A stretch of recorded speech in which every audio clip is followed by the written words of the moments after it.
अन्य सरकारी ऑफिसों की जेम पीएफ ऑफिस पण हवे डिजिटल बनी गई है। वडोदरा पीएफ ऑफिस में रोजना 1400 થી 1500 पीएफ क्लेम अर्जीओ आवे छे, जेमांथी आशरे 80% अर्जीओ ऑनलाइन होय छे। बाकीनी 20% अर्जीओ पण सामान्य क्षतिओना कारणे ऑनलाइन थकी शकी नथी, जे होवाथी फिजिकल आवे छे। तेमज आज वडोदरा अने पंचमहाल जिल्लाना regional PF commissioner Manoj Kumar यादवे पत्रकारों साथे वातचीत करता जणाव्युं हतुं।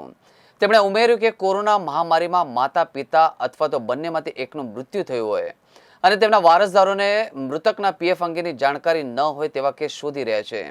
આ કામગીરીને હાલમાં પ્રાથમિકતા આપવામાં આવી રહી છે, જેનાથી મૃતકના વારસદારોને બને તેટલી ઝડપથી પીએફની રકમ મળી શકે। सबसे पहले तो मैं आप सभी का स्वागत करता हूं कि आप लोग एक छोटे से इन्फॉर्मेशन पे आए और हमारे इस प्रेस कवरेज दे रहे हैं।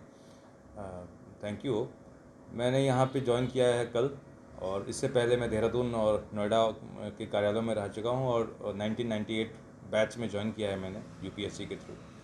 तो 22-23 साल की हमारी नौकरी हो गई है। और यहाँ पे ईपीएफ जो कार्यालय है ये अभी इंडिया के कुछ बहुत अच्छे कार्यालयों में से है, बहुत अच्छे ऑफिसेज में से है, बहुत अच्छा काम कर रहा है, बहुत बड़े सब्सक्राइबर बेस को ये सर्विसेज दे रहा है। इसमें ऑलरेडी कंप्यूटराइजेशन का प्रोसेस शुरू हो चुका है और काफ़ी हद तक यहाँ पे लोगों के पास पीसी है, कंप्यूटर्स हैं, स्टाफ पूरा हमारा वेल ट्रेंड है। और यहाँ पे ऑनलाइन सर्विसेज हम और मेरे ख्याल से सेटिस्फैक्ट्री से भी अच्छा, काफ़ी अच्छी सर्विसेज हम दे रहे हैं। पर हमारी कोशिश ये रहेगी कि आने वाले टाइम में जो सर्विस एरिया में टाइम लग रहा है क्लेम सेटलमेंट में, उसको और रिड्यूस कर दें और कम कर दें उसको, ताकि कोई भी मेंबर अगर अपना क्लेम फाइल करता है उसको 3 दिन के अंदर उसके पैसे का भुगतान हो जाए, ताकि उसको ज़रूरत में पैसे का लाभ मिल सके उसको। दूसरा, हमारी कोशिश ये है कि जो अभी कोरोना टाइम्स में जो बच्चे ऑर्फन हुए हैं, जिनके मदर फादर दोनों ही एक्सपायर हो गए हैं, उन बच्चों को आइडेंटिफाई करना कि उनके पेरेंट्स कहाँ किस फैक्ट्री में काम करते थे, उनका पीएफ का कितना बैलेंस था, उनको आइडेंटिफाई करके उनका इंश्योरेंस का पैसा, उनका पीएफ का पैसा उन तक पहुँचाना, ये एक हमारी प्राथमिकता होगी अभी आने वाले समय में सबसे ज़्यादा।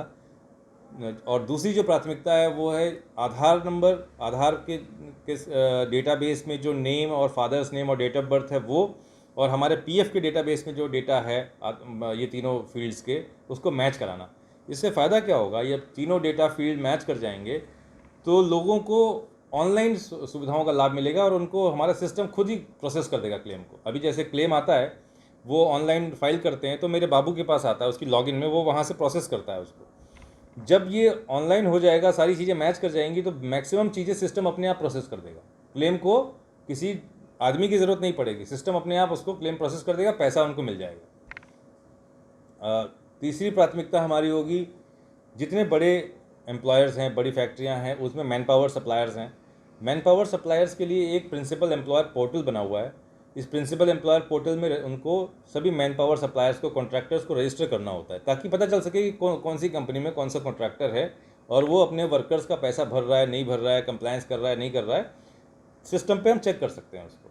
तो ये हमारा प्रयास है कि वो इंश्योर करें कि जितने भी बड़े एम्प्लॉयर्स हैं, बड़ी फैक्ट्रियाँ हैं, वो जो कॉन्ट्रैक्टर्स को एम्प्लॉय कर रहे हैं, वो लोग प्रिंसिपल एम्प्लॉयर पोर्टल पे अपने सारे कॉन्ट्रैक्टर्स का डिटेल्स, पीएफ नंबर, उनके वर्कर्स का डिटेल्स सब उस पर डालें, ताकि वो वेरीफाई हो सके। अगर कोई कंप्लायंस में कोई कमी है, कोई प्रॉब्लम है, तो वो आइडेंटिफाई हो सके और जल्दी चीज़ों को हम पकड़ सकें और उनके खिलाफ कार्रवाई कर सकें। और मेरा फोकस सर्विस एरिया को बहुत अच्छा करने का है कि यहाँ के जो हमारे वडोदरा के सब्सक्राइबर्स हैं, उनको अपने ज़रूरत के समय पे प्रोविडेंट फंड का पैसा बिना किसी प्रॉब्लम के मिल जाए, ये मेरी सबसे बड़ी प्राथमिकता होगी। और उनका जो प्रोविडेंट फंड का पैसा है, अगर वो एलिजिबल कंपनी में काम कर रहे हैं जहाँ पे पीएफ लागू होना चाहिए, तो वो उनको मिलना चाहिए और इसके बीच में कोई आना नहीं चाहिए, उनके पीएफ के पैसे के बीच में और उनके बीच में। उनका हक है प्रोविडेंट फंड का बेनिफिट लेना और उनको डेफिनेटली हम दिलवाएंगे।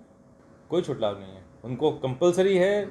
जो भी बड़ी फैक्ट्री में कॉन्ट्रैक्टर है, उनको एक पहले दिन से ही, जिस दिन से वो वर्कर काम कर रहा है, उस दिन से ही उसका पीएफ काटना है और उसको हमारे यहाँ हर महीने जमा करा देना है 15 तारीख से पहले। अगर ऐसे कोई कॉन्ट्रैक्टर छोटे मोटे हैं, वो नहीं करते तो क्या कार्रवाई की जाएगी उनके खिलाफ? उनके खिलाफ हमारे यहाँ सबसे पहले इंक्वायरी होती है, उसका इंक्वायरी करके उसको समन किया जाता है, यहाँ पे बुला के उसका सैलरी रजिस्टर मांगा जाता है, तुमने कितनी कितनी सैलरी दी।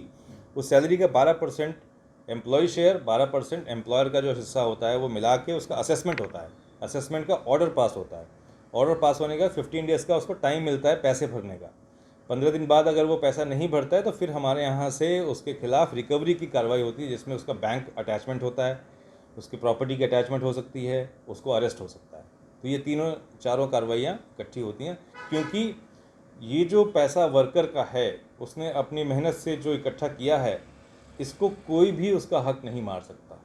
हर तरह से जो हमारा एक्ट है EPF एक्ट, वो उसको बचाता है, उसको सेव करता है, उस ताकि बुढ़ापे में या जब उसकी अपंग हो जाता है कोई वर्कर या उसकी डेथ हो जाती है तो उसके बच्चों को ये बेनिफिट हम दे सकें। एक सोशल सिक्योरिटी का छाता उसके सर पे हमेशा रहे कि कुछ भी दुर्घटना होती है या कोई कमज़ोरी होती है या बुढ़ापा होता है तो उसके लिए उसके बुढ़ापे में या उसके ख़राब समय पे ये सब चीज़ें काम आए उसके लिए।